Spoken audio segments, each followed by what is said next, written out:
I have over 150 plants in my collection because I am obsessed with plants, and a lot of people ask me how I take care of all of them. I'll be honest with you and say that some months are really good, i.e. I'm on top of all my plant care and everyone is looking amazing, and other months there are casualties. But how I really focus on my plant care is to break it down in like small bite-sized tasks, and I try to think about it in 4 different ways. The first way is to reset. There's always a plant that needs resetting. For the month of January, that plant that I'm gonna focus on resetting is my neon pothos.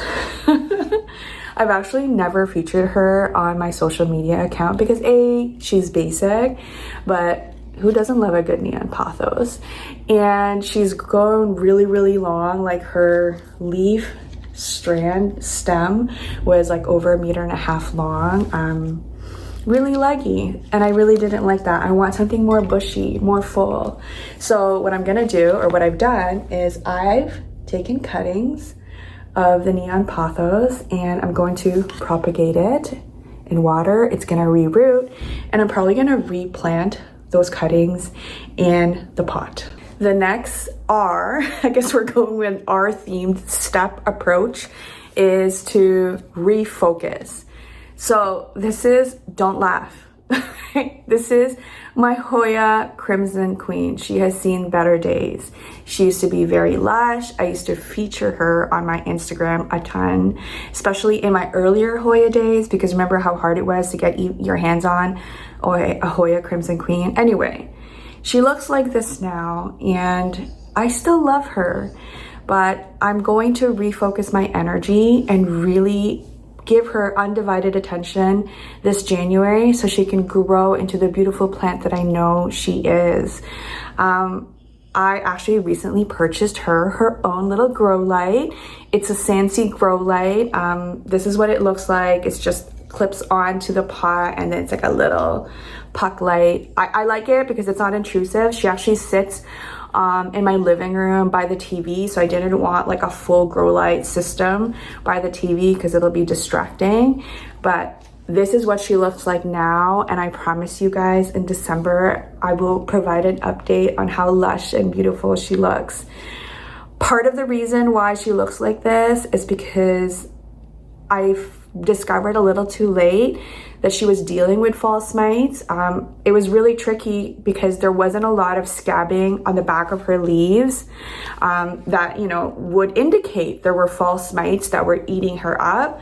But I noticed that a lot of the growth on her, at least the new growth, wouldn't grow, like it would just magically disappear and wilt. And I have good news to report. She's growing a little leaf right there. It's so tiny, but that is hopeful. And on a similar note, you guys would have seen me post about this before, but I'm also refocusing on my Hoya Crimson Queen. Hold on, I said this is my Hoya Crimson Princess, and this is my Hoya Crimson Queen, right? It's been a while. She's looking better than since I last posted her because I refocused a lot of my energy on this plant in like November, December, and she's growing a ton already, and she's already looking good. She used to look super wilted, super dry, super unhappy. The third R is to reevaluate. I reevaluate certain plants in my collection all the time, trying to determine if I still love the plant, if it's doing well under my care, can I figure it out? Because all of these plants that I don't love anymore, that I'm still taking care of, it's a big mental weight to keep them in my collection, and at what benefit? So I am reevaluating for the month of January this setup right here. This is my Hoya Lacunosa Eskimo. And if you've been following me for a while, you would have seen this on my plant wall for many years. And believe it or not, it's only grown this much. And it's not the fault of the plant. It is because the setup is way too high maintenance, because it is mounted on this cork board or this wooden panel. I have to water it basically every 2-3 days, and I can't keep up. Realistically, it's just difficult for me to do that because I have other mountain plants that I care more about and that are just not as fussy as this Hoya lacunosa Eskimo. I actually really find Hoya lacunosas to be sensitive. I'm gonna say that. I find them very sensitive. I'm sorry if you love Hoya lacunosas, but I find they're not forgivable, or they're not very forgiving, I mean. Anyway, I'm gonna reevaluate whether I'm gonna keep this plant because it also takes really big prime real estate in my plant wall or on my plant wall. Like, it takes up a space of 2 plants, 2 plant holders. So I don't know if this is gonna stay mounted. I don't know if I'm just gonna chuck it. I'm so sorry if you don't believe in throwing away plants, but I do. And yeah, this is me reevaluating it for the month of January to see what I wanna do with it. And it's likely that I'm just gonna throw it away.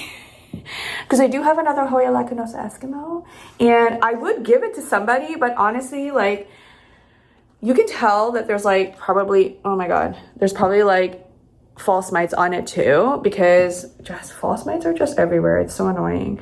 And I don't want to give away plants that could be troublesome for people.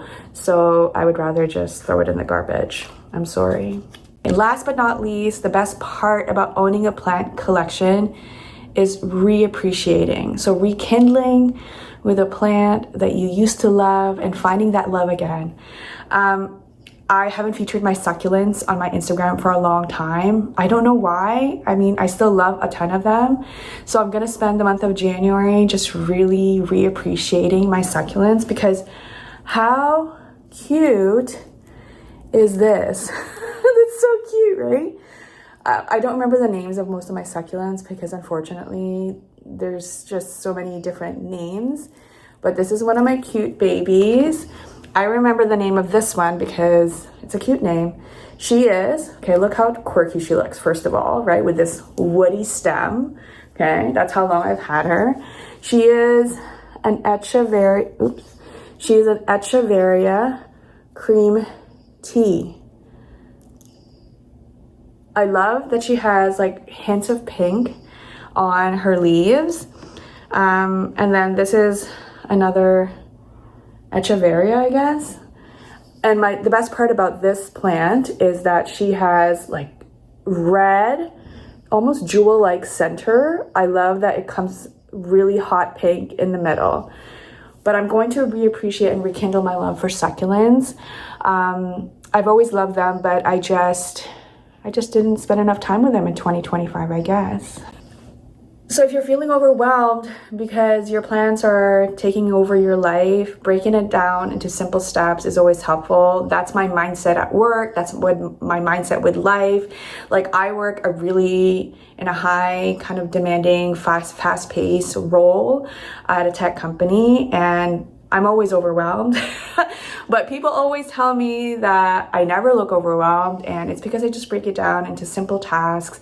It feels good to check things off as you do them. And you know what? You're always going to have a lot of things to do, a lot of things to take care of. And it's how you tackle it mentally that will help you overcome kind of like that stress and anxiety. And it's okay to feel stressful. That's it. Thanks for watching.